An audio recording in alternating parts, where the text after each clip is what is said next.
మాటలు మనం ధ్యానించుకొని ముగించుకుందాం. లూకా రాసినటువంటి సువార్త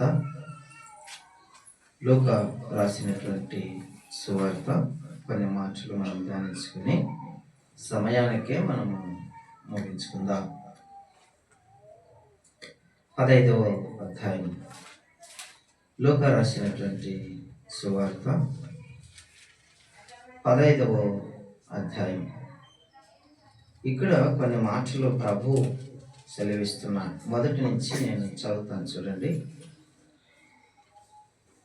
ఒకప్పుడు సమస్తమైన సుంకరులను పాపులను ఆయన బోధ వినుటకు ఆయన దగ్గరకు వచ్చుచుండగా పరిసయ్యులు శాస్త్రులను అది చూచి ఇతడు పాపులను చేర్చుకొని వారితో కూడా భోజనము చేయుచున్నాడని చాలా సణుగుకొనిరి.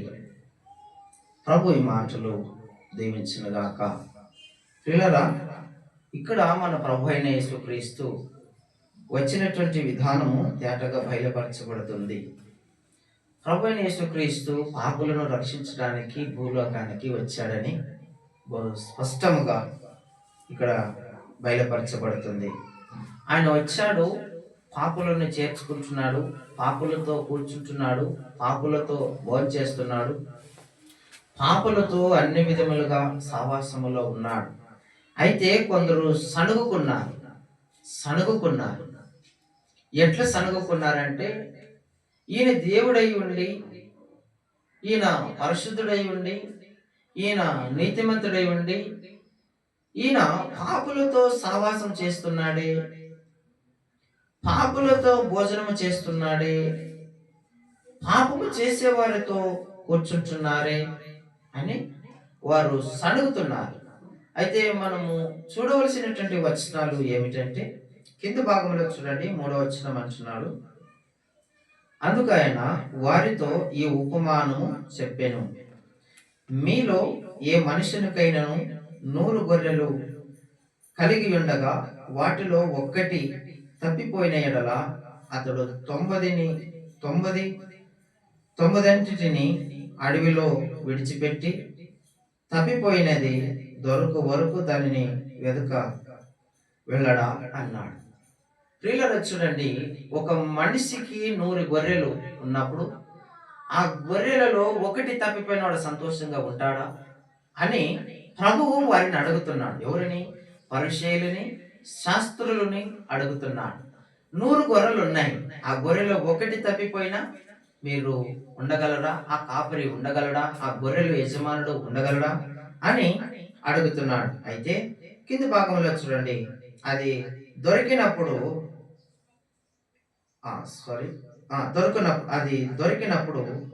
సంతోషముతో దానిని 4వ వచనం, మీలో ఏ మనిషికైనాను 100 గొర్రెలు కలిగి ఉండగా వాటిలో ఒక్కటి తప్పిపోయిన ఎడల అతడు 99 వాటిలో అడవిలో విడిచిపెట్టి తప్పిపోయినది దొరకు వరకు దానిని వెతకడా?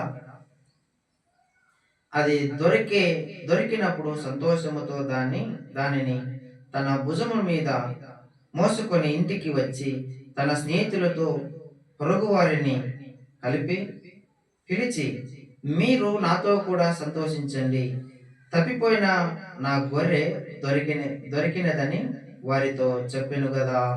చూడండి, ఇక్కడ ప్రభు అంటున్నాడు, ఒక గొర్రె తప్పిపోయిన తర్వాత, ఆ గొర్రె దొరికిన తర్వాత తన స్నేహితులతో, తన బంధువులతో ఎంతో విందుగా చేసుకుంటారు. సంతోషించండి, నాకు తప్పిపోయిన గొర్రెను దొరికింది అని మనము సంతోషిస్తాడు అనే ఒక వచనాన్ని తీసుకొస్తున్నాడు. అయితే ఇక్కడ మనకు కాస్త కూస్త గొర్రెల అనుభవం ఉంది కాబట్టి ఏ మనుషులు కూడా తన గొర్రెను పోగొట్టుకోవడానికి వీలు లేదు. ఒక వ్యక్తి, నేను గొర్రెలు కాస్తున్నప్పుడు ఒక సంఘటన జరిగింది. నేను గొర్రెలు కాస్తున్నప్పుడు మరొక మందలో నుంచి ఆ గొర్రె తప్పి నా మందలోనికి వచ్చింది. ప్రియులారా, చూడండి, ఆ మంద విడిచిపెట్టి గొర్రె వచ్చిన తర్వాత ఆ తప్పిపోయిన గొర్రెకు వారు ఉదయమునే వెతుక్కుంటా వచ్చినారు. దాదాపు 200కు పైగా, వారిలో 500కు పైగా చిలుకు మరి ఆ గొర్రెలు ఉన్నప్పటికీ తప్పిపోయిన ఒకే ఒక గొర్రెకు ఆ గొర్రెలు కాసే వాళ్ళు వచ్చారు. అయితే దురదృష్టం ఏమిటంటే వారు పొద్దున్న వచ్చారు, ఇది రాత్రికి మా వాళ్ళంతా దాన్ని కోసుకొని తినేసినారు. అది అక్కడ జరిగిన వాస్తవం. మా దాంట్లోకైతే వచ్చింది వాస్తవమే, కానీ అది వేరే వాళ్ళ గొర్రె అని తెలిసేసరికి ఏమైందంటే మా మనకి ఇంకా ఉండేవారు కదా మనం కొన్ని గుంపులు, ఆ గుంపుల్లో వాళ్ళు తీసుకొచ్చి కోసుకొని తినేసినారు. ఆ రోజు హైందవులు పండుగ అయినప్పటికీ వాళ్ళు ఉదయమునే వచ్చినారు, నేరుగా వచ్చారు. మన ఇంటికి కదా మనం గొర్రెలు వేస్తున్నది, అక్కడ వెళ్ళి చెక్ చేసినారు. చూడండి, ఈరోజు అది జ్ఞాపకం వచ్చింది చదువుతున్నప్పుడు. ఎందుకంటే తప్పిపోయినటువంటి గొర్రెకు ఆ యజమానుడు ఎంతగా ప్రలాపిస్తాడో, ఆరాట పడతాడు అనేది నేను ఈరోజు పొద్దున జ్ఞాపకం చేసుకున్నాను. మనమైనా అంతే. మన గొర్రె తప్పిపోయినప్పుడు ఊర్లు తిరిగిన దినాలు ఉన్నాయి. మా గొర్రెలు కూడా కొన్ని ధ్వంసమైనప్పుడు తట్టుకోలేక తిరిగినాము. ఈరోజు దొరుకుతాయి, రేపు దొరుకుతావని, కానీ ఉండేవి కదా మిగతావన్నీ ఉన్నాయి. కానీ వాటి విషయంలో యజమానికి సంతోషం ఉండదు. తప్పిపోయిన గొర్రె దాని విషయమే ఒక ఆనందం, ఒక నమ్మకం ఉంటుంది.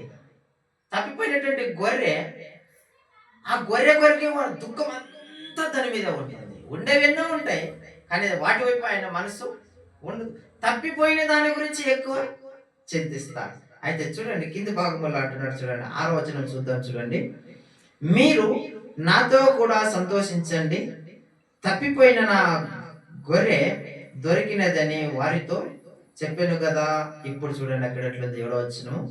అటువలే మారు మనసు అక్కర లేని 9 మంది నీతిమంతుల విషయమై కలుగు సంతోషము కంటే మారు మనసు పొంది ఒక పాపి విషయమై పరలోక మందు ఎక్కువ సంతోషము కలుగును. ఇక్కడ దీన్ని బోధిస్తున్నటువంటి ప్రభు ఇక్కడ ఏ మాటలు సూచిస్తున్నాడు మనకని చూస్తే, పాపము విషయమై పడిపోయారు, పాపములో జారిపోయారు, తప్పిపోయారు, లోకములో కలిసిపోయారు, వారి గురించి ప్రభువు చింతిస్తున్నారు. మరొక భాగము నన్ను అక్కడ మనసు కాస్త ఇది చేసి చూడండి, 7వ వచనం చూడండి. అటువలే మారు మనసు అక్కరలేని 99 అంటున్నాడు. అక్కడ మారు మనసు లేని జీవితాలు, మార్పు లేని జీవితాలు కంటే నాకు ఎక్కువగా సంతోషం ఎక్కడ కలుగుతుందంటే, మార్పు కలిగినటువంటి వ్యక్తిలో. ఆయన ఎక్కడ తప్పిపోయాడో తెలుసుకొని ప్రభు వైపు తిరిగినప్పుడు సంతోషం. అందుకే ఆయన అన్నాడు, 99 గొర్రెల కంటే ఆ గొర్రె నాకు కావాలి. ఆ గొర్రె ఆయన స్వరాన్ని వినడానికి ఆతృత పడి, ఆ యజమానుడు కనబడసరికపోయాకే ఆ పాపములో పడిపోయినటువంటి ఒక వ్యక్తి బ్రతికలాడుతున్నాడు. అయితే చివరికి చూడండి, ఆయన ఏమంటున్నాడంటే, అటువలే మారు మనస్సు అంటున్నాడు. మారు మనస్సు అంటే మార్పు కలిగినటువంటి మనస్సు అంటున్నాడు. అయితే అక్కడ చూడండి, అక్కర లేని 99 అంటున్నాడు. మార్పు లేని మనుషులు ఎంతమంది ఉన్నా అది వ్యర్థం. వారిపైన ఆయన చూపు ఉంచుడు, క్లారిటీతో ఉన్నాడు ఆయన. మార్పు లేని జీవితాలకు, మార్పు లేని స్వభావాలకు, మార్పు లేని యొక్క జీవిత కుటుంబాలకు ఆయన ఎక్కువగా ప్రేమించాయని కాదు. అయితే ఎవరిని ఎక్కువగా ప్రేమిస్తున్నాడని మనం చూసినట్లయితే, మార్పు చెందే వ్యక్తిని, మార్పు చెంది ప్రభు వైపు చూసే వ్యక్తిని, మార్పు చెంది ప్రభు కొరకు జీవించే వ్యక్తిని. అయితే చూడండి అక్కడ ఏమంటున్నదంటే, 9 నీతిమంతుల విషయమై కలుగు సంతోషము కంటే అంటున్నాడు. నీతిమంతుల విషయంలో కలిగే సంతోషము కంటే చూడండి ఏమంటున్నాడు, మారు మనసు పొంది ఒక్క అంటున్నాడు. మారు మనసు పొందినటువంటి ఒక్క వ్యక్తి విషయమై ఎంత సంతోషిస్తున్నాడు చూడండి. ఏం జరుగుతుంది తెలుసా? ఒక పాపి విషయమై పరలోకమందు ఎక్కువగా సంతోషం. పాపం అమ్మా అన్న గమనించండి. నీతిమంతుల విషయం అయితే ఎంతగా సంతోషపడడు కానీ, మార్పు లేని జీవితాల విషయంలో ఆయన సంతోషపడడు కానీ, అయితే ఒక్క వ్యక్తి మాత్రం తన పాపము విషయమై అంటున్నాడు చూడండి. ఒక పాపి విషయమై పరలోకమందు అంటున్నాడు. పరలోకమందు అంటే పరలోకములో ఎక్కువగా సంతోషము కలుగును. ఆ మార్పు కలిగే వ్యక్తి విషయమై యేసు ప్రభుకు చాలా సంతోషం. మార్పు లేని జీవితానికి ఆయన దూరంగా ఉంటాడు. నేనన్నమాట కాదు, లేఖనమే అంటుంది. మార్పు లేని అంటున్నాడు. 99 మారు మనసు లేని వాళ్ళు అక్కర్లేదు, వారి గురించి నాకు పెద్దగా చింత లేదు.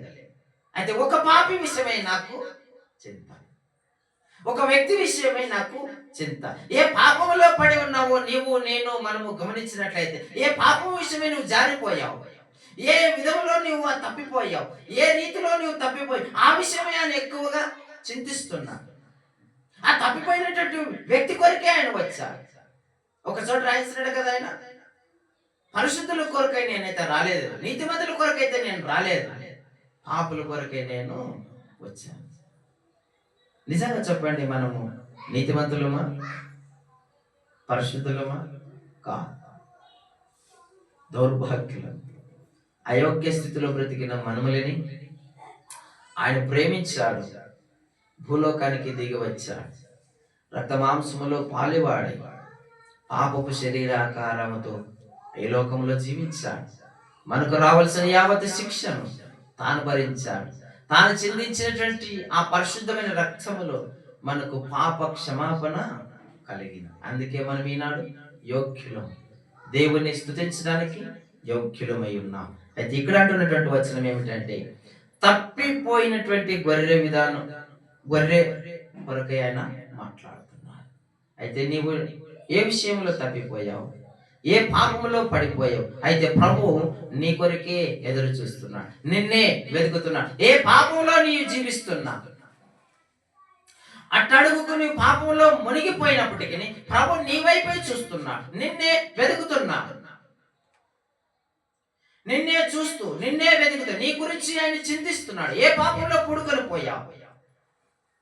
రహస్యకరమైనటువంటి పాపంలో జీవిస్తున్నావా? అయితే ప్రభు నిన్నే వెతుకుతున్నాడు. ఎవరికి తెలియని స్థితిలో దూరంగా జీవిస్తున్నావా? అయితే ప్రభు నిన్నే పిలుస్తున్నాడు. అయితే ప్రభు నిన్నే నీతోనే మాట్లాడుతున్నాడు. తప్పిపోయినటువంటి గొర్రె కొరకై వెతుకుతున్నాడు. అయితే ఈనాడు ఈ స్వరము వింటున్న ఓ నా ప్రియ సహోదరుడి సహోదరా, వినండి. ఈ స్వరము వినబడుతుండగా తప్పిపోయిన వారి కొరకే ఆయన వచ్చాడు. తప్పిపోయినటువంటి యొక్క గొర్రెను వెతకడానికే వచ్చాడు. అయితే నీవు దొరికితే ఎలా ఉంటుందో తెలుసా? పరలోకములో విందు. చాలా సంతోషం, చాలా సంతోషం. నువ్వు ఎటువంటి పాపంలో ఉన్నా, ఎటువంటి స్థితిలో ఉన్నా, ప్రభు నిన్ను పిలుస్తున్నాడు. ప్రభు మాటను నీవు నిర్లక్ష్యం చేయాలి. పాపము నుంచి విడిపించడానికి ఆయన వచ్చాడు, పాపులను రక్షించడానికి వచ్చాడు, పాపులను పిలువవచ్చి తిని అన్నాడు. అయితే ప్రియులారా వినండి, ఈ సందేశం నీవు వింటుండగా ఒకవేళ నీలో ఆ పాపము పూడుకొని పోయిందేమో, ఇంక ఈ పాపముల నుంచి నన్ను విడిపించేవారే లేరు అని నీవు తలంచుతున్నావేమో. నువ్వు ఎటువంటి స్థితిలోనైనా ఉండు, ఏ స్థలంలోనైనా ఉండు, అయితే అట్టి పాపము నుంచి విడిపించడానికి సమర్థుడు మన ప్రభు అయిన యేసుక్రీస్తు. అని మనలాంటి వారి కొరకే వచ్చాడు, నీతిమంతుల కొరకు ఆయన రాలే. స్పష్టంగా ఆయనే అన్నాడు, నేను నీతిమంతుల కొరకు రాలే అంటున్నాడు. చూడండి, ఆ తప్పిపోయిన గొర్రె దొరకగానే ఆ భుజముల మీద వేసుకొని వస్తాడు కదా, ఎంత ఆనందిస్తాడో. తప్పిపోయిన ఆ ఉండే 99 గొర్రెలను విడిచిపెట్టి ఆ ఒక్క గొర్రెకే వెళ్ళాడు. ఆ ఒక్క గొర్రె నువ్వేనేమో పోయినాడు, ఆ ఒక్క గొర్రె నువ్వేనేమో, నీ కొరకే ప్రభు వచ్చాడు, నీతోనే మాట్లాడుతున్నాడు ఆయన. ఏ విషయంలో నీవు తప్పిపోయావు? అయితే నీ ప్రభు వైపు తిరిగి చూసినట్లయితే, ఆ స్వరాన్ని విని ఆ స్వరానికి లోబడినట్లయితే ప్రభు నిన్ను పిలుస్తున్నాడు. 99 కన్నా ఎక్కువగా నీ ద్వారానే ఆయన సంతోషిస్తాడు. చాలా మార్లు నేను ఇలా అనుకునేవాడిని, ఇంత ఘోరమైన పాపిని ప్రభువా, నన్ను ఎలా నీవు కనికరిస్తావు? చాలా రకాలుగా నీకు విరుద్ధంగా నేను జీవించానే, నన్ను కనికరించే వాళ్ళు ఎవరైనా ఉన్నారని నేను ఆలోచించేవాడిని. అయితే ప్రియులారా, ప్రభు అన్నాడు, నీలాంటి కొరకే నేను వచ్చాను. తెలుసుకున్నావుగా ఇది పాపము అని. ఆయన స్వరాన్ని విన్నాను అన్నాడు. ఆ స్వరంకు లోబడగానే ప్రభు ఆ పాపము నుంచి విడిపించి నన్ను రక్షించుకున్నాడు. అయితే నీవు కూడా ఈనాడు ఏ పాపంలో జీవిస్తున్నావు? అక్కడి నుంచి ఆయన రక్షించగలడు, ఆయన నిన్ను విడిపించగలడు, తప్పించగలడు. అయితే నీవు ఈ స్వరాన్ని విని ఆ స్వరానికి లోబడితే చాలు, అన్ని విషయాలలో దేవుడే ఆ కార్యాన్ని చూసుకుంటాడు. అయితే మరొకటి కూడా చూద్దాం. చూడండి, మరి ఎక్కువగా సంతోషించే విధంలో చూస్తాము. ఆ తప్పిపోయిన గొర్రె యజమానుడు దొరికితే చాలా సంతోషిస్తారు కదా, పరలోకంలో ఎంతో సంతోషం అంట. అయితే మరొక మాట కూడా ఇక్కడ చదువుదాం. చూడండి, కింద భాగంలో 10వ వచనం, లూకా రాసిన సువార్త 15వ అధ్యాయము 10వ వచనం, 9వ వచనం నుంచి నేను చదువుతాను, లేదా 8 నుంచి. ఏ స్త్రీకైనను 10 వెండి నాణ్యములుండగా వాటిలో ఒక్క నాణ్యము పోగొట్టుకుంటే ఆమె దీపము వెలిగించి అది దొరికినప్పుడు అంటించి అది దొరుకు వరకు జాగ్రత్తగా వెతకదా అన్న. చూడండి, ఒక స్త్రీ ఒక నాణ్యము, ఆమెకుండే ఒక విలువైన వస్తువు పోగొట్టుకుంటే అలాగే విడిచిపెడుతుందా? విడిచిపెట్టదు. తన ఇంట్లో పోగొట్టుకునేది కాబట్టి ఆ ఇంట్లో దీపం అంటించి దొరికేంత వరకు ఆమె వెతుకుతూనే ఉంటుందండి. ఇంకా మిగతా నాణ్యాలు ఉండొచ్చు కదా ఆయన? లేదు. ఆ నాణ్యము దొరికేంత వరకు ఆమె వెతుకుతుందంట. అయితే చూడండి, అక్కడ ఏమంటున్నారంటే 10వ వచనము, అటువలే మారు మనసు పొందు ఒక పాపి విషయమే దేవుని దూతల ఎదుట సంతోషము కలుగునని మీతో చెప్పుచున్నాను. ఒక పాపి మారు మనసు పొందే విషయమై ఆయన మనతో చెప్పుతున్నాడు. ఇంకా దేనికి పనికిరాను అనే స్థితిలో నువ్వు బ్రతికినా ఆయన నీ గురించి చింతిస్తున్నావు. అయితే నీవు తప్పిపోయినటువంటి నాణ్యము, నీవు విలువైన నాణ్యము, నీవు విలువైన నీ జీవితం, అది విలువైన వ్యక్తివి నీవు ఎందుకు చింతించడం? చింత అక్కర్లేదు. నీవు తప్పిపోయిన ఆయనే, తప్పిపోయిన కుమారుడివే, తప్పిపోయినటువంటి ఒక నాణ్యమే, తప్పిపోయినటువంటి గొర్రెనే నీవు. అయితే ప్రభు నిన్నే వెతుకుతున్నాడు. చూడండి, ఆ 10వ వచనం చూడండి, అటువలే మారు మనసు పొందు ఒక పాపి విషయమే అంటున్నాడు. మారు మనసు పొందుకోరు ఒక పాపి విషయమే. ఏమంటున్నాడు? ఎక్కడంటే అది సంతోషము? దేవుని దూతల ఎదుట. ఆ ఒక్క వ్యక్తి నీవేనేమైనాడు. ఆ తప్పిపోయినటువంటి వ్యక్తిని నీవేనేమో, ఆ తప్పిపోయిన నాణ్యము నీవేనేమో, ఆ తప్పిపోయిన గొర్రెము నీవేనేమో కదా అంటున్నాడు. దేవుని దూతల ఎదుట సంతోషము కలుగునని మీతో చెప్పుచున్నాను. ఎక్కడ కలుగుతుందంట ఇది? దేవుని దూతల ఎదుట సంతోషము కలుగును. మొదటిగా మనం చూసాము, ఎక్కడంటే సంతోషము? ఇక్కడ అంటున్నాడు చూడు, పరలోకమందు ఎక్కువగా సంతోషం అంటున్నాడు. పరలోకమందు ఒకటి, దేవుని దూతలతో ఎదుట. ఈ 2 చోట్ల ఒక మనిషి మార్పు చెంది ప్రభు వైపు తిరిగినట్లయితే, ఒక పాపి రక్షించబడితే ఈ 2 చోట్ల బహుగా సంతోషం అంటున్నాడు. ఆ నిత్య నరకాగ్ని నుంచి అయినా తప్పించబడతాడు, ఆ పాపము నుంచి విడిపించబడతాడు, శాపము నుంచి తప్పించబడతాడు, మోసకరమైన జీవితంలో నుంచి విడిపించబడతాడు, చీకటిలో జీవిస్తున్నటువంటి విధానాన్ని అక్కడి నుంచి కూడా ఆయన విడిపిస్తా. అయితే తప్పిపోయినటువంటి నాణ్యము కొరకు ఏ విధముగా దొరికే వరకు ఆమె వెతుకుతుందో, తప్పిపోయిన గొర్రె కొరకు ఆ యజమానుడు దొరికే వరకు ఎలాగ వెతుకుతున్నాడో, అయితే నీ కొరకు మన ప్రభు అయిన యేసు క్రీస్తు వెతుకుతూనే ఉన్నాడు. అయితే ఈనాడు ఈ స్వరాన్ని నీకు వినిపిస్తున్నా. ఆ తప్పిపోయిన గొర్రెవు నీవేనేమో, ఆ తప్పిపోయిన నాణ్యం నీవేనేమో. ఒక తూరు ఆలోచన చేద్దాం. నీ మనసులో నీవు ఆలోచన చేసుకో. ఓ నా ప్రియ సహోదరుడా, సహోదరి, వినండి ఈ వార్తను. ఆ శాశ్వత కాలంలో మనం జీవిస్తున్నాం. అయితే ప్రభు నిన్ను పిలుస్తున్నాడు శాశ్వతమైన కాలంలోని, శాశ్వతమైనటువంటి స్థలంలో నీవు ఉండాలని ఆయన వెతుకుతున్నాడు. అయితే ఈ మాటకు నీవు లోబడితే రక్షించబడతావు. నువ్వు పెద్దగా చేయవలసిన పని ఏమీ లేదు. ఆ పాపిని నేనే ప్రభువా, ఆ తప్పిపోయిన గొర్రె నేనే ప్రభువా, ఆ తప్పిపోయిన నాణ్యం నేనే ప్రభువా అని నీవు గ్రహిస్తే చాలు. ఈ స్వరం వింటున్నప్పుడు గ్రహిస్తే చాలు, ప్రభు అక్కడి నుంచే నిన్ను తప్పిస్తాడు. ఎంతో సంతోషం పరలోకములో, దేవదూతలో ఎదుట కూడా సంతోషము. పరలోక రాజ్యంలో ఒక విందు కూడా కాబోతుంది, విందు కూడా జరుగుతుంది. ప్రియులను గమనించినారా?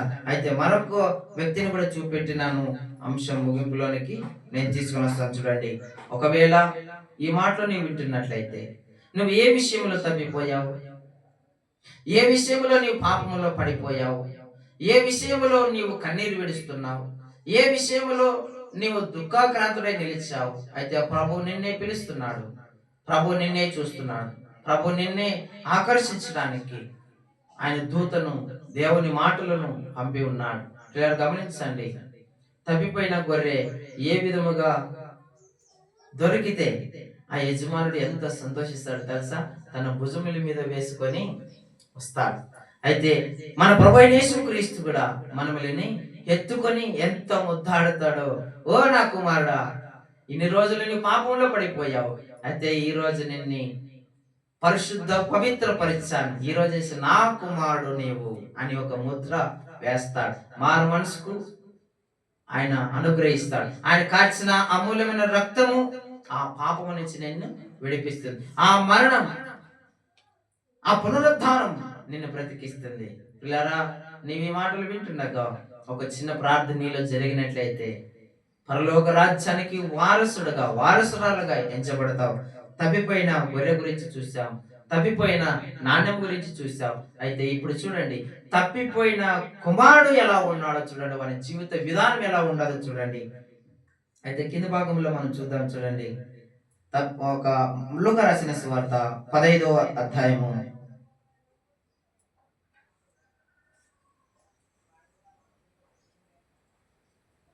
17వ వచనం. అయితే బుద్ధి వచ్చినప్పుడు వాడు, నా తండ్రి యొద్దకు ఎంతో మంది కూలివాడులకు అన్నము సమృద్ధిగా ఉన్నది, నేనైతే ఇక్కడ ఆకలికి చచ్చిపోవచ్చున్నాను. నేను లేచి నా తండ్రి యొద్దకు వెళ్ళి, తండ్రి, నేను పరలోకమునకు విరోధముగాను నీ ఎదుటను పాపము చేసి తిని, ఇక మీదట నీ కుమారుడని అనిపించుకొనుటకు యోగ్యుడును కాను. నన్ను నీ కూలివారిలో ఒకనిగా పెట్టుకొనమని అతనితో చెప్పుదనుకొని లేచి తండ్రి యొద్దకు వచ్చెను. ప్రియులారా, గమనించండి, ఇక్కడ ఇరువురు అన్నదమ్ములు, ఒక తండ్రి, ఒక విషయం అక్కడ జరిగింది.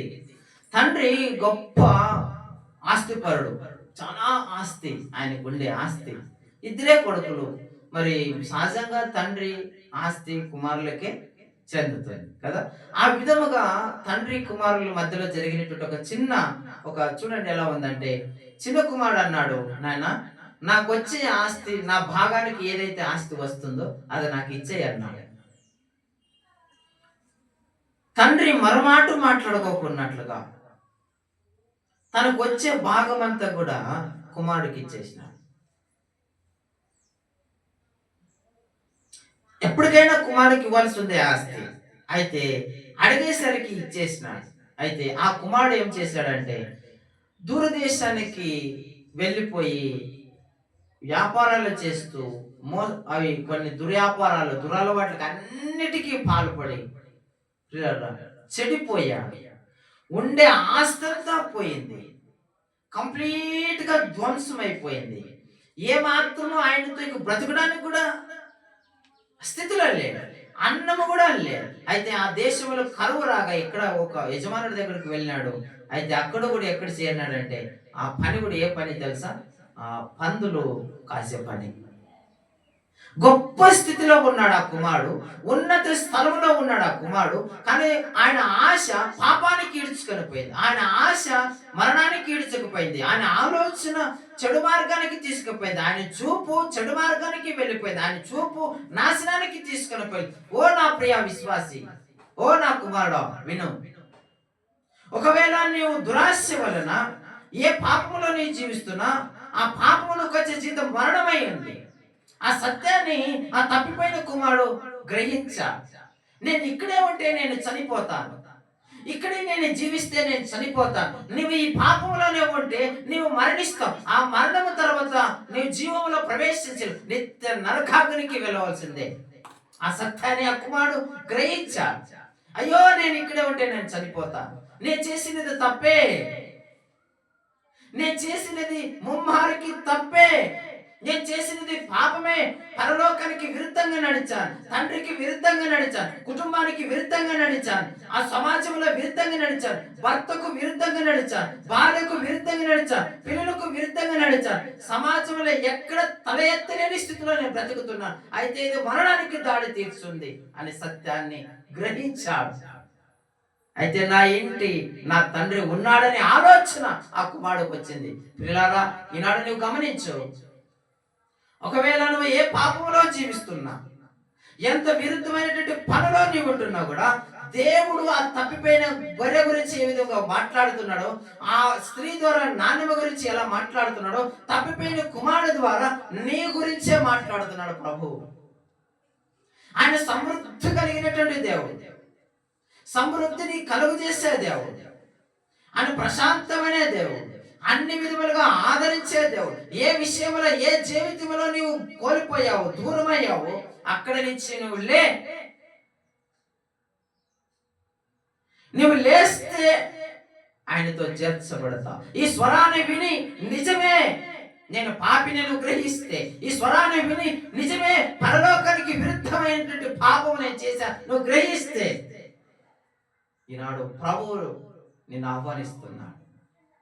ఆయన ఇంట ఎంతో మంది ఉన్నారు, ఆయన సంఘంలో ఎంతో మంది ఉన్నారు, ఆయన రాజ్యంలో ఎంతో మంది ఉన్నారు.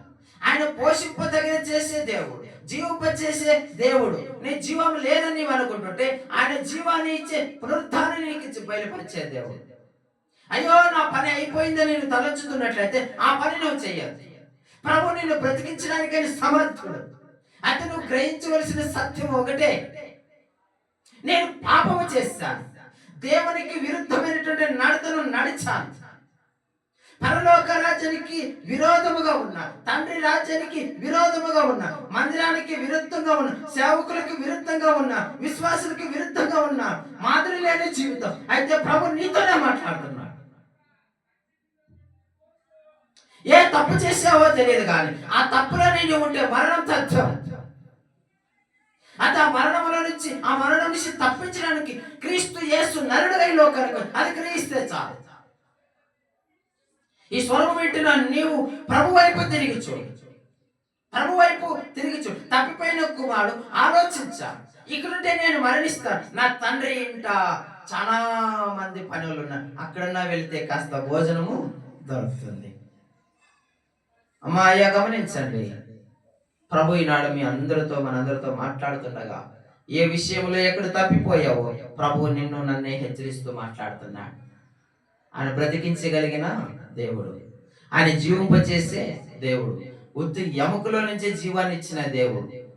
నువ్వు ఎక్కడైతే పడిపోయావో అక్కడి నుంచి లేచి ప్రభు వైపు చూడు. ప్రభు స్వరము వినబడుతుండగా ఆ స్వరానికి లోబడు. నేనే ప్రభు పరలోకానికి విరుద్ధంగా నేను పాపము చేశాను, తండ్రికి విరుద్ధంగా పాపము చేశాను, సంఘానికి విరుద్ధంగా పాపము చేశాను, పిల్లలకు విరుద్ధంగా పాపం చేశాను, భర్తకు విరుద్ధంగా పాపం చేశాను, భార్యకు విరుద్ధంగా పాపం చేశాను, ఇంటి పెద్దలకు విరుద్ధంగా పాపం చేశాను, సమాజంలో బ్రతుకుతున్న ప్రజలకు విరుద్ధంగా పాపం చేశాను. నువ్వు గ్రహిస్తే ఆ పాపము నుంచి విడిపించడానికి ప్రభు సమర్థుడు. నీలాంటి వారి కొరికే ప్రభు రక్తాన్ని కార్చాడు. నువ్వు ఎటువంటి పాపములో ఉన్నా నువ్వు ప్రభు యేసుక్రీస్తుని ఆశ్రయిస్తే చాలు, నువ్వు రక్షించబడతావు. చూడండి అక్కడ ఏం జరిగిందంటే 20వ వచనం చూడండి, 20వ వచనం చూడండి, 20వ వచనం చూడండి. వాడు ఇంకా దూరముగా ఉన్నప్పుడు తండ్రి వానిని చూచి కనికరపడి, వాడు ఇంకనూ దూరంగా ఉన్నాడు, దగ్గరికి రాలే. దూరంగా ఉన్నప్పుడే ప్రభు కనికరించాడు, కనికరపడ్డాడు. ఆయన కనికరించే దేవుడు. నువ్వు ఎటువంటి పాప స్థితిలో ఉన్నా ఆయన వైపు తిరిగితే ఆయన కనికరిస్తా. నువ్వు ఎటువంటి ఘోరమైన బ్రతుకులను బ్రతుకుతున్నావు, అయితే ఆయన వైపు చూస్తే ఆయన కనికరిస్తావు. నువ్వు దూరంగా ఉన్నా సరే ఆయన కనికరించే దేవుడు. ఆయన కనికరిస్తున్నాడు. చూడు, కనికరపడ్డాడు అన్నాడు. చూడండి,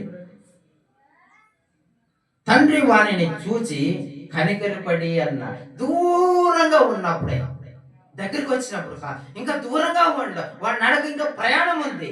ఆ ప్రయాణంలోనే తండ్రి చూస్తాడు వాడిని. అయితే నువ్వు ఎక్కడ పడిపోయావో, ఎక్కడ నీవు ఆలోచిస్తున్నావో, అయితే ప్రభు రక్షిస్తాడని నీకు ఆలోచన వచ్చిందిగా, అప్పుడే రక్షిస్తున్నాడు, అప్పుడే అక్కడే నిన్ను చూస్తున్నాడు. అయితే నువ్వు రావాల్సిన స్థలానికి వస్తే చాలు. ప్రభు మందిరానికి వస్తే, ప్రభుని ఆశ్రయిస్తే, ప్రభు అటువంటి స్థితిలో నుంచి ఆయన తప్పిస్తాడు. ఎంతో మందిని బాగు చేసిన దేవుడు నిన్ను బాగు చేయలేడా? ఎంతో మంది జీవితాలని కట్టిన దేవుడు ఆయన నీ జీవితాన్ని కట్టలేడా? ఎంతో మంది జీవితాలు నాశనమైనవి అనే స్టేజ్ లో బ్రతుకుతున్నప్పటికీ ప్రియులారా, ఆ జీవితాలని కట్టి చూపించాడు ప్రభువు.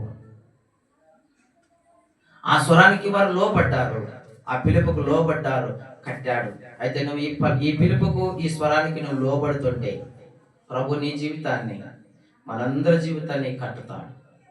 ఈ మాటలు విని నువ్వు నిర్లక్ష్యం పెట్టక ఆయన వైపు తిరిగి, నిజమే ప్రభువా, నేనే తప్పిపోయిన ఆ గొర్రెని, నిజమే ప్రభువా, తప్పిపోయిన నాణ్యము నేనే, నిజమే ప్రభువా, తప్పిపోయిన కుమారుడును కూడా నేనే అని నీవు సత్యాన్ని గ్రహిస్తే ఆయన రక్షించడానికి సమర్థుడు. నీవింకను దూరంగా ఉన్నప్పుడే, అంటే నీకు ఆలోచన వస్తున్నప్పుడు ఆయన నీ దగ్గరకు వచ్చాడు. ఈ స్వరము నీ దగ్గరకు వచ్చింది, నీవు ఆయనను చూస్తే చాలు, ఆ స్వరాన్ని విని లోబడితే చాలు. అప్పుడు అంటున్నాడు చూడండి 20 వచనం, వాడు ఇంకా దూరముగా ఉన్నప్పుడు తండ్రి వానిని చూచి కనికరపడి పరిగెత్తి వాని మెడ మీద పడి ముద్దు పెట్టుకొనేను. బా, ఏం తండ్రి ప్రేమ అండి ఇది! ఆస్తిని పోగొట్టాడు, అంతటిని పోగొట్టుకున్నాడు, జీవితాన్ని పోగొట్టుకున్నాడు, ఉండేదంతా పోగొట్టుకున్నాడు. అయినా తండ్రి ప్రేమ చూడాలి. నువ్వు ఏ స్థితిలో పడ్డావు, ఏ పాపములో పడ్డావో ఆయన నిన్ను చూస్తున్నాడు. అయినా నీ మీద కనికరపడ్డాడు. నీవు ఆయన వైపు చూస్తే నీ మెడ మీద పడతాడు, నిన్ను కనికరించి ముద్దు పెట్టుకుంటాడు. తండ్రి కుమారుడు ఒక బంధం ఏర్పడుతుంది. దేవునికి నీవు సన్నిహితుడు అవుతావు, దేవుని కుమారుడుగా పిలువబడతావు, దేవుని కుమార్తెగా పిలువబడతావు. అమ్మా, గమనించండి, ఈ మాటలు వింటుండగా ప్రభు నీ హృదయంతో మాట్లాడుతున్నాడు. నువ్వు ఏ పాపంలో పడిపోయావో నాకైతే తెలియదు, కానీ ఆ పాపము నుంచి విడిపించడానికి దేవుడు సమర్థుడు. 2 రోజులు ఉండిపోయే లోకాన్ని కొరకు నీ ఆరాటం వద్దు, 3 రోజులు ఉండే సంతకి ఆరాటం వద్దు. అయితే యుగ యుగాలు జీవిస్తున్నటువంటి ఆ రాజ్యంలో నీవు ఉండడానికి, ఆ ప్రభు కొరకు నీవు లేచి తిరిగినట్లయితే ప్రభు నిన్ను నడిపిస్తాడు. ప్రభు కొరకు నువ్వు నిలబడినట్లయితే ప్రభు నిన్ను నడిపిస్తాడు. యుగ యుగాలు ఆయనతో పాటు నువ్వు జీవించడానికి ప్రభు అవకాశం ఇస్తాడు. అయ్యో, నన్ను ఎవరు బాగు చేస్తారు? ఈ పాపం నుంచి ఎవరు విడిపిస్తారు? ఈ రోగం నుంచి ఎవరు విడిపిస్తారు? నాలో ఎన్నో బలహీనతలు ఉన్నాయి, ఎన్నో పాపాలు ఉన్నాయి, చెప్పలేని పాపాలు ఉన్నాయి. నా భర్తకు తెలియదు నా పాపము, నా భార్యకు తెలియదు ఈ పాపము, నా పిల్లలకు తెలియదు ఈ పాపము, నా తల్లిదండ్రులకు తెలియదు ఈ పాపము. ఇటువంటి పాపములో నేను బ్రతుకుతున్నాను నీవు తలొచ్చుతున్నట్లయితే, అయితే ప్రభు నిన్నే చూస్తున్నాడు. ఆ తప్పిపోయిన గొర్రెవు, కుమారుడు, నాన్నవు నీవే. అయితే ప్రభు స్వరాన్ని విని ఆయన పాదముల చెంతకు వచ్చినట్లయితే, ప్రభువా నేను పాపిని, ప్రభువా నీకు విరోధముగా నేను పాపము చేశాను అని నీవు పశ్చాత్తాపడినట్లయితే ప్రభు కనికరించేది. అదే చూసాము కదా, కనికరపడి. బా, ఎంతటి ప్రభు అండి మన ప్రభు! కనికరపడ్డాడు. ఆయన కరుణించే దేవుడు. ఎటువంటి స్థితిలోనైనా నిన్ను కనికరిస్తాడు. ఆయన మెడ మీద పడి ముద్దు పెట్టుకుంటాడు. నువ్వు ఎంత చెడిపోయినా సరే ఆయన బాగు చేయడానికి సమర్థుడని ఆ లేఖనం ద్వారా మనకి దేవుడు బయలుపరుస్తాడు. అయితే చూడండి 21 చూడండి, అప్పుడు అంటున్నాడు, అప్పుడు ఆ కుమారుడు అతనితో, తండ్రి, నేను పరలోకమునకు విరోధముగాను నీ ఎదుటను పాపము చేసి తిని. ఒప్పుకున్నాడు, పాపమును ఒప్పుకున్నాడు. అయితే నువ్వు ఒప్పుకునే స్థితిలో నీవు ఉన్నట్లయితే, తండ్రి నిజమే నేను పాపినని నువ్వు గ్రహిస్తే, తండ్రి నేను ఘోరమైన మోసాలు చేశాను, అందరిని మోసం చేస్తూ బ్రతికాను, పైకేమో మంచిదానిగా, పైకేమో మంచివాడుగా నేను ఉన్నాను, కానీ లోపటంతా మోసం చేశాను, మోసమైన బ్రతికలో బ్రతికాను, పాపములో బ్రతికాను, పాపము స్థితిలో బ్రతుకుతున్నాను అని నీవు నోటితో నీవు తండ్రితో ఒప్పుకున్నట్లయితే, మన ప్రభువైన యేసుక్రీస్తు ద్వారా నీకు రక్షణ కలుగుతుంది. ఆయన కార్చినటువంటి అమూల్యమైన రక్తం ప్రతి పాపమును కడుగుతుంది. ప్రతి దుర్నీతి నుంచి ఆయన విడిపిస్తాడు, ప్రతి పాపము నుంచి నేను తప్పిస్తాడు. ప్రతి పాపమునకు వచ్చే జీతం మరణమైంది కదా, ఆ మరణం నుంచి ఆయన తప్పిస్తాడు, జీవంలోనికి నడిపిస్తాడు. ఆయన అన్నాడు, పరలోకానికి నీకు విరుద్ధంగా నేను పాపము చేశాను ప్రభువా, నువ్వు ఎక్కడైనా ఉండవు నా ప్రియ సహోదరి సహోదరుడా. అయితే పాపము చేశాను అని నీకు గ్రహింపు వస్తే, పరిశుద్ధాత్ముడు నీలో పాపాన్ని ఒప్పిస్తున్నప్పుడు నువ్వు ఒక పని చేయి. యేసు ప్రభువా, నేను పాపములో జీవించిన వాడిని, నన్ను క్షమించు ప్రభు అంటే ఆయన క్షమిస్తాడు, కనికరపడతాడు. కనికరించే దేవుడు. నువ్వు ఎటువంటి స్థితిలోనైనా ఉండు, దేవుడు కనికరించి ఆయన రక్షించే దేవుడు. అయితే చూడండి 21 వచనం అంటున్నాడు, అప్పుడు తన కుమారుడు అతనితో, తండ్రి నేను పరలోకమునకు విరోధముగాను నీ ఎదుట పాపము చేసి తిని, ఇక మీదట నీ కుమారుడని అనిపించుకొనుటకు యోగ్యుడను కానెను. చూడండి పిల్లరా, అయోగ్యంగా ఆయన జీవిస్తున్నాడు, తండ్రికి కుమారుడుగా లేని స్థితిలో ఉన్నాడు, పాపములే చేశాడు, ఉన్నదంతా పోగొట్టుకున్నాడు, నష్టపరిచాడు, కుటుంబముగా నష్టపరిచాడు, బంధువులకి నష్టపరిచాడు, సమాజంలో నష్టపరిచాడు, భార్యకు నష్టపరిచాడు, తన ఉన్నదంతా ఓడిచి నష్టపరుచుకొని వచ్చాడు. ఆయన అంటున్నాడు, తను తాను తగ్గించుకొని తెలుసుకున్నాడు, నేను పాపిని, నేను తప్పు చేశానని తెలుసుకున్నాడు. తండ్రి నేను నీ కుమారుడు అనిపించుకోవడానికి నేను యోగ్యుని కాను. అయ్యో నువ్వెంతగా ప్రేమించావు, నువ్వెంతగో నన్ను హెచ్చించావు, అయినా నీకు విరోధముగా నేను పాపము చేశాను ప్రభువా. ఆ పశ్చాత్తాపము నీలో కడిగినట్లయితే ప్రభు ఆత్మ నేను ప్రేరేపిస్తున్నాడు, నిర్లక్ష్యం చేయొద్దు. ఆ పాపమును ఒప్పుకొని విడిచిపెట్టి తండ్రి పాదాల చెంతకు వచ్చినట్లయితే రాజ్యానికి వారసులుగా నీవు అవుతావు. ఆయన కార్చిన రక్తములో నీ పాపములను కడగబడుతుంది. అయితే అక్కడ చూడండి అమ్మా ఎలా ఉందంటే 22వ వచనం, అయితే తండ్రి తన దాసులను చూచి ప్రశస్త వస్త్రమును త్వరగా తెచ్చి వీనికి కట్టి, వీని చేతికి ఉంగరము పెట్టి, పాదములకు చెప్పులు తొలగించి, క్రొవ్విన పశువును తెచ్చి వధించుడి, మనము తిని సంతోషపడదాం. ఇక్కడ కూడా ఒక సంతోషం కలిగింది. తప్పిపోయినటువంటి కుమారుడులో, తప్పిపోయినటువంటి జీవితంలో జరిగినటువంటి ఒక అద్భుతం. తండ్రి ఇంటికి వెళితే నేను బ్రతకగలను అనే ఒక ఆలోచన వచ్చింది. తండ్రి స్వరానికి లోబడ్డాడు. నువ్వు ఎక్కడైనా ఉండు, ఇక్కడ వింటున్నటువంటి స్వరము ద్వారా ప్రభువైన యేసుక్రీస్తు స్వరము నీకు వినిపిస్తుండగా ఏ పాపములోనైనా ఉండు, కానీ ప్రభు కనికరించే దేవుడని మాత్రం నువ్వు గ్రహించు. ఆయన కనికరిస్తాడు. నీ పాపము చేసావని నోటితో నీ ఒప్పుకో, ప్రభు కనికరిస్తాడు. చెడిపోయిన కుటుంబాలని, చెడిపోయిన జీవితాలని, పడిపోయిన స్థితిలో నుంచి లేపగలడు ఆయన. తప్పిపోయిన కుమారుడు ఏ విధముగా వచ్చాడో నీవు ఆ విధంగా ప్రభు పాదాలకు వస్తే ఆయన సంతోషిస్తాడు, విందు చేస్తాడు. ఆయన అంటున్నాడు, తండ్రి నీకు విరోధంగా నేను చేశాను, నేను నీ కుమారుడుగా అనిపించుకోవడానికి నేను యోగ్యుడని కాను అన్నాడు. అయితే తండ్రి చేసిన పని చూడండి. అయ్యో ఎంతున్నా నీవు నా కుమారుడే అన్నాడు, ఎటువంటి స్థితిలో ఉన్నా నువ్వు నా కుమారుడే అన్నాడు. తప్పు తెలుసుకుని వచ్చావుగా, చాలు, ఆ సంతోషం చాలు. ఇంకా ముందు భాగానికి పోతే, తమ్ముడు చనిపోయి తిరిగి లేచాను రా అని వాళ్ళకి సమాధానం ఇస్తున్నాడు. నీవు తిరిగి వచ్చినట్లయితే, ప్రభుని ఆశ్రయించినట్లయితే ప్రియులరా, ప్రభు నిన్ను హెచ్చించబోతున్నాడు, రక్షించబోతున్నాడు, ఆ మరణం నుంచి నిన్ను విడిపిస్తున్నాడు. అనేక రకమైనటువంటి వ్యాధుల నుంచి కూడా ఆయన తప్పించగలడు. అయితే మొదటిగా నువ్వు వెతకవలసింది ఆయన నీతిని, ఆయన రాజ్యాన్ని వెతికినట్లయితే నీకేది అవసరమైన సంపూర్ణంగా అయినా అనుగ్రహిస్తాడు. ప్రభు ఈ మాటలు దీవించును గాక.